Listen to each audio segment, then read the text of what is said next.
Hi guys, കൂളൻകൂളിൻ്റെ പുതിയ project നടക്കുന്നത് Kozhikode കാന്തപുരത്താണ്. കാന്തപുരത്ത് A സിയുടെ നമ്മളെ വിശേഷങ്ങളൊക്കെ നമുക്കൊന്ന് കണ്ടു നോക്കാം. പിന്നെ നിങ്ങൾക്ക് ആർക്കെങ്കിലും എ സിയുടെ സർവീസോ കാര്യങ്ങളൊക്കെ വേണമെങ്കിൽ നമ്മളുമായിട്ട് കോൺടാക്ട് ചെയ്യാം. പുതിയ എ സികൾ ആവശ്യമുണ്ടെങ്കിലും ഡക്റ്റബിൾ എ സിയോ VRF എ സിയോ ഇനി നോർമൽ സ്പ്ലിറ്റ് എ സി ആണെങ്കിലും എല്ലാം നമ്മൾ സെയിൽസ് ആൻഡ് സർവീസ് ആയിട്ട് ചെയ്യുന്നുണ്ട്. ഗൈസ്, നമ്മൾ കഴിഞ്ഞ വീഡിയോയിൽ പറഞ്ഞ കാന്തപുരത്തെ സൈറ്റിലേക്കാണ് നമ്മൾ എത്തിക്കൊണ്ടിരിക്കുന്നത്. അപ്പോൾ നിങ്ങൾക്ക് ഈ കാന്തപുരം സൈറ്റിൻ്റെ വിശേഷങ്ങളൊക്കെ നമ്മളൊന്ന് കാണിച്ചു തരാം.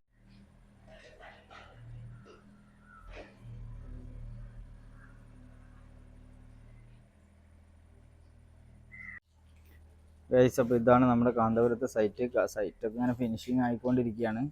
ഒരു ഓപ്പൺ കൺസെപ്റ്റ് ആണ് കേട്ടോ. വലിയ പാർട്ടീഷനും കാര്യങ്ങളൊന്നും ഇല്ലാതെ ബെഡ്റൂമും കിച്ചണും മാത്രമായിട്ട് വരുന്ന, ബാക്കിയെല്ലാം ഓപ്പൺ ടൈപ്പാണ്. അതാണ് ഇവിടുത്തെ കിച്ചണും ഇതൊക്കെ വരുന്നത്. വർക്കൊന്നും ഫിനിഷ് ആയിട്ടില്ല. സ്റ്റെയർ കേസ് ഇവിടെ വരുന്നുണ്ട്. ഇത് കംപ്ലീറ്റ് ആയിട്ട് ഓപ്പൺ ആണ്.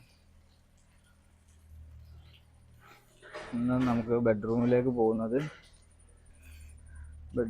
പോകുന്ന വഴി ഇവിടെ മുകളിൽ ഗ്ലാസ് കൊടുത്തിട്ട് സ്ട്രക്ചർ ചെയ്തിട്ടുള്ള ഒരു നല്ല വെളിച്ചമൊക്കെ കയറുന്ന രീതിയിലുള്ള ഒരു നടുമുറ്റം മോഡലൊക്കെ ഒരു സിസ്റ്റം ഉണ്ട്. ഇവിടെയാണ് നമ്മുടെ എ സിയുടെ ഒരു ബെഡ്റൂമാണ്. ഇത് ബെഡ്റൂമിൻ്റെ ഒരു എ സിയുടെ ഇതാണ് ഇവിടെ വരുന്നത്. ഇതിലാണ് നമ്മളെ ഡക്റ്റബിൾ എ സിയുടെ ഇത് വരുന്നത്. വേറൊരു എ സി വരുന്നത്. ഇതിൻ്റെ അടുത്ത ബെഡ്റൂം ഇത് മാസ്റ്റർ ബെഡ്റൂമാണ്.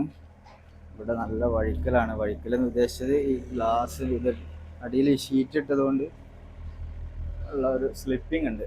അപ്പോൾ അതാണ് നമ്മുടെ വർക്ക് ഫിനിഷ് ആയിട്ടില്ല. വർക്ക് ഇങ്ങനെ നടന്നുകൊണ്ടിരിക്കുകയാണ്. പിന്നെ ഗ്രില്ലിൻ്റെ വർക്കൊക്കെ ഇനി നാളത്തേക്ക് നടക്കുകയുള്ളൂ. അപ്പോൾ യൂണിറ്റ് വരുന്നത് നമ്മുടെ ഡ്രസ്സിംഗ് റൂമിൻ്റെ ഉള്ളിൽ സീലിങ്ങിൻ്റെ മുകളിലായിട്ടാണ്. ഇതാണ് യൂണിറ്റ് വരുന്നത്. ഒരു ഡ്രസ്സിംഗ് റൂമാണ്. ഓക്കെ, അപ്പോൾ ഒരു അടുത്ത വീഡിയോയിൽ വീണ്ടും കാണാം. Okay, bye bye.